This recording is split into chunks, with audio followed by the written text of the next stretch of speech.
Party leader అయినా ఎంత పెద్ద నేత అయినా ఒక్కసారి ఆ సీటులో కూర్చుంటే అంతే సంగతులు. అప్పటి వరకు ఓ వెలుగు వెలిగి ఆ పీఠంపై కూర్చున్న తరువాత నేతల తలరాతే తలకిందులయ్యిందట. ఆ పోస్టు దక్కటంతో అందలమెక్కిన లీడర్స్ అంతా రాజకీయంగా కనుమరుగైపోయారట. కీలక పదవిలో పనిచేశామని చెప్పుకోవడమే తప్ప ఆ పదవి చేపట్టిన ఏ ఒక్కరు కూడా త్వరలో రాజకీయాల్లో రాణించిన దాఖనాలు లేవంటున్నారు. ఇంతకు ఏంటా సీటు? ఎందుకంత negative sentiment?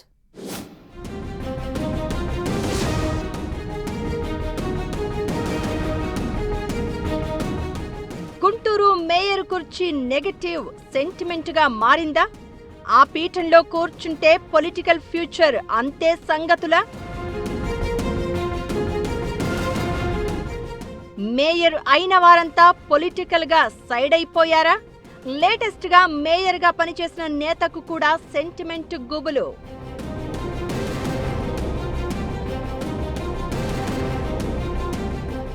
Political leaders ultimate goal పదవి. ఏదైనా ఓ పోస్ట్ దక్కితే ఆటోమేటిక్ గా పవర్ చేతిలో ఉన్నట్లే. ఒక పదవీ కాలం అయిపోకముందే మరో పోస్ట్ పై కన్నేసి మరీ ఎత్తులు వేస్తూ ఉంటారు నేతలు. పదవి కోసం ఎన్నో లాబియింగ్లు చేస్తూ ఉంటారు.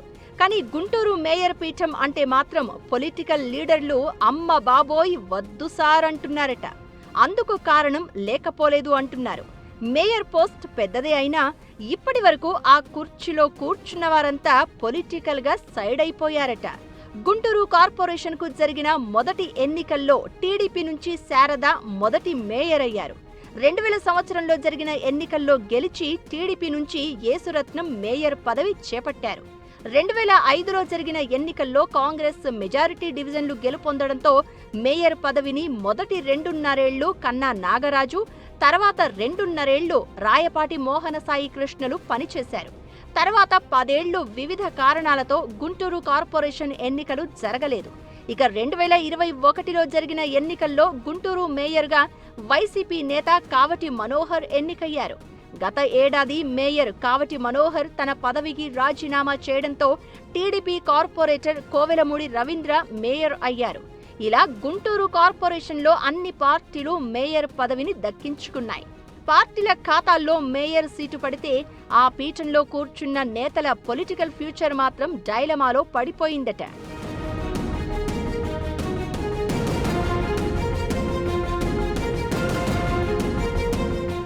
గుంటూరు మొదటి మేయర్గా పనిచేసిన కొల్లి శారద తర్వాత రాజకీయాల్లో ఉనికి కోల్పోయారు. రెండో మేయర్గా పనిచేసిన చుక్కా యేసురత్నం కూడా పదవీ కాలం పూర్తయ్యాక పాలిటిక్స్ నుంచి సైడ్ అయిపోయారు. దీంతో మేయర్ పదవి చేపట్టిన వారికి పొలిటికల్ కెరియర్ ఉండదని అందరూ భావించారు. మొదట్లో ఈ వాదనను ఎవ్వరూ పెద్దగా పట్టించుకోలేదు. మూడోసారి గుంటూరు కార్పొరేషన్ కు జరిగిన ఎన్నికల్లో మేయర్ పదవి చేపట్టిన వారు జిల్లాలో రాజకీయంగా వెలిగిన వారి వారసులు. జిల్లాలో సీనియర్ పొలిటీషియన్లుగా ఉన్న కన్నా లక్ష్మీనారాయణ, రాయపాటి సాంబశివరావుల వారసులైన కన్నా నాగరాజు, రాయపాటి సాంబశివరావు తమ్ముడు శ్రీనివాసరావు కొడుకు మోహనసాయి కృష్ణలు మేయర్లుగా పనిచేశారు. అయితే విచిత్రంగా వీరిద్దరూ కూడా మేయర్లుగా పనిచేసిన తర్వాత పెద్దగా కనిపించడం మానేశారు. కన్నా నాగరాజు తండ్రికి చేదోడు వాదోడుగా ఉంటే రాయపాటి మోహనసాయి కృష్ణ అసలు రాజకీయాల్లో కనిపించడం లేదు. 2021 నుంచి మేయర్గా పనిచేసిన వైసీపీ నేత కావటి మనోహర్ కూటమి అధికారంలోకి వచ్చాక తన పదవికి రాజీనామా చేయాల్సిన పరిస్థితి ఏర్పడింది. ఆ పరిణామాలతో మనోహర్ను వైసీపీ అధిష్టానం సస్పెండ్ చేసింది. దీంతో కావటి కూడా పొలిటికల్ గా సైడ్ అయిపోయినట్లు అయింది. ఇలా వరుసగా మేయర్ పదవి చేపట్టిన వారంతా రాజకీయంగా సైడ్ అయిపోతూ వచ్చారు.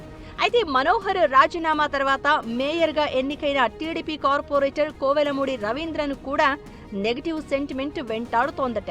టీడీపీ అధికారంలో ఉండడంతో ఆయన పొలిటికల్ ఫ్యూచర్కు డోకా లేదని, మేయర్ సీటు నెగటివ్ సెంటిమెంట్ పని చేయదని అందరూ భావించారట.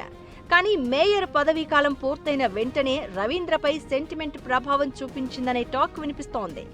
గతంలో జోన్ 5 ఇన్ఛార్జిగా ఉన్న కోవెలమూడి రవీంద్రను రాష్ట్ర కార్యవర్గంలోకి తీసుకున్నారు.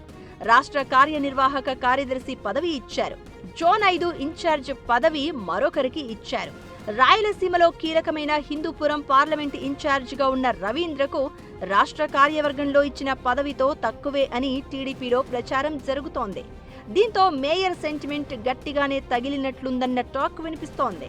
దీంతో గుంటూరు మేయర్ పీఠం అంటేనే నేతలకు ఓ రేంజ్ వైబ్రేషన్ వస్తుందట.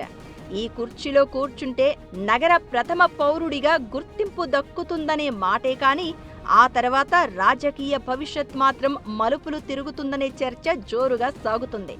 నగరపాలక సంస్థ చరిత్రలో కుర్చీ ఎక్కిన ప్రతిసారి సమీకరణాలు మారిపోవడం, రాజకీయ వేడి రాజుకోవడం ట్రెండ్గా మారింది.